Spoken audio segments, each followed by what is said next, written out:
अस्सलाम वालेकुम नाज़रीन, आप मेरा यूट्यूब चैनल देख रहे हैं। सोहराब बरकत आपसे मुखातिब है। माली टब्बर की अगवाकारियों के हवाले से बातचीत करेंगे, लेकिन इस केस की इंटरेस्टिंग बात यह है कि जिस कदर जालसाजी, एम्बिग्विटी या कंट्रोवर्सी अदाकारा की उम्र के हवाले से या फिर जो रोकड़ा उन्होंने इंटरनेशनली लिया है उसके हवाले से मौजूद है, उससे भी ज्यादा एम्बिग्विटी, जालसाजी या कंट्रोवर्सी इस सारे मामले में निकाह के हवाले से है। निकाह हुआ या नहीं हुआ, निकाह ठीक हुआ या नहीं हुआ, निकाह खां या जो गवाह वहां पर मौजूद था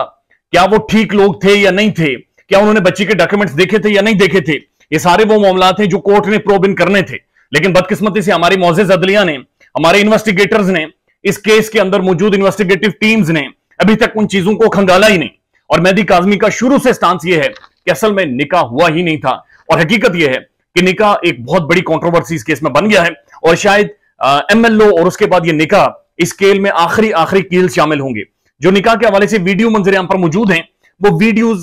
इस तरह से बनाई गई हैं कि जिसमें सिर्फ ये कह रहे कबूल है कबूल है। अब कोई पता नहीं क्या कबूल है क्या नहीं कबूल, कौन गवाह था कौन नहीं था। ये बड़ी इंटरेस्टिंग डेवलपमेंट हुई है। शाहिद हुसैन साहब की ये स्टोरी है और उन्होंने जो खुलासा किया है ये होशरबा है, खौफनाक है,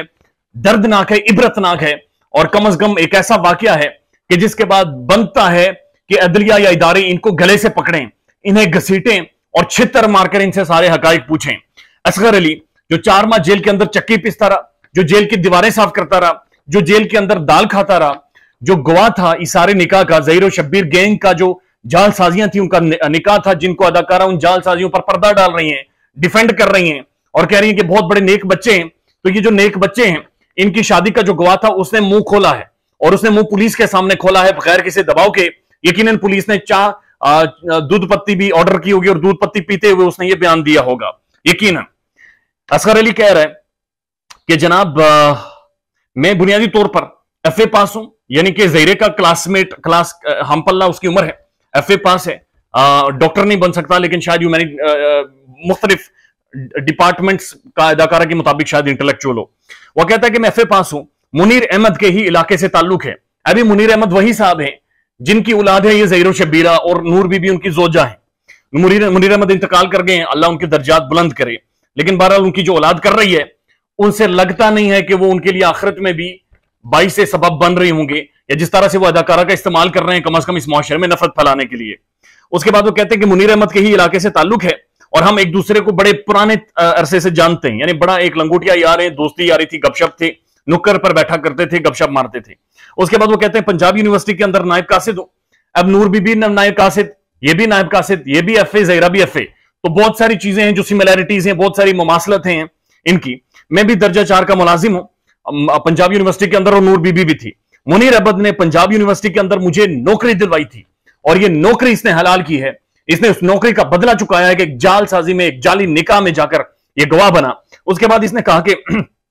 मुनीर साहब बुनियादी तौर पर ड्राइवर थे और हम सबको उन्होंने नौकरियां दिलवाई दिस वे दैट वे, गिल्ले मिनते करके, बड़ा अच्छा काम है दूसरे की मदद करना, लेकिन ये उन्होंने मदद की थी। उन्होंने कहा कि जिस दिन निकाह हुआ उस दिन शब्बीर अपनी मोटरसाइकिल लेकर मेरे पास पहुंचा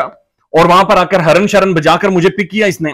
और मुझे रॉय खुर्रम के दफ्तर लेकर गया। अब ये रॉय खुर्रम वही मुल्जिम है जो वकील भी है पेशे के हिसाब से, और उसी के ऑफिस में निकाह हुआ, और एक बहुत बड़ी कंट्रोवर्शियल फिगर है, और इस वक्त एब्सकॉन्डर है, इस वक्त उसके वारंट गिरफ्तारी जारी हो चुके हैं। रॉय खुर्रम के दफ्तर जाना था,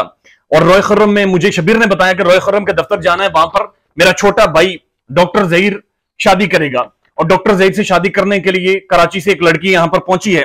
और ये पहुंचा और इसने जाकर देखा कि वहां पर एक मासूम बच्ची जिसकी 10 से 12 साल उम्र लगती थी वो वहां पर मौजूद थी, और बहुत परेशानी की हालत में ज़ाहिर थी। ये मेरा अपना तज्जिया है। उसके बाद शब्बीर ने कहा कि आप निकाह के गवाह के तौर पर यहां पर दस्तखत करें। मैंने दस्तखत कर दिए, और उसने इंटरेस्टिंगली हाफिज गुलाम मुस्तफा का नाम नहीं लिया जो निकाह पढ़ाने वाला था, उसने नाम लिया मोहम्मद नवाज बलोच। मोहम्मद नवाज बलोच एक नई शख्सियत, एक नया तोता इस केस में बनकर सामने आया है, और ये शो करता है कि ये कितनी ज्यादा डीप रूटेड ये गैंग है कि अभी 5 माह हो चुके हैं तो पुलिस इनके जो सारे करिंदे हैं, ये सारे जो लोग हैं, इवन उनके नाम भी मंजर आम पर नहीं ला सकी। ये इन्वेस्टिगेशन है जो सारी इस केस में हो रही है, ये इन्वेस्टिगेशन है जो हम सब के मुंह पर मारी गई है कि 5-6 माह बाद जाकर हमें पता चलता है कि जहां से असल केस शुरू हुआ था निकाह से, मोहम्मद नवाज बलोच वहां पर मौजूद था, और मोहम्मद नवाज बलोच ने निकाह रजिस्ट्रार के तौर पर मौजूद था, और उसका आज तक नाम मंजर आम पर नहीं आ सका। ज़ीद अपडेट्स आपके सामने रखेंगे, ख्याल रखिएगा अपना। अल्लाह हाफिज़।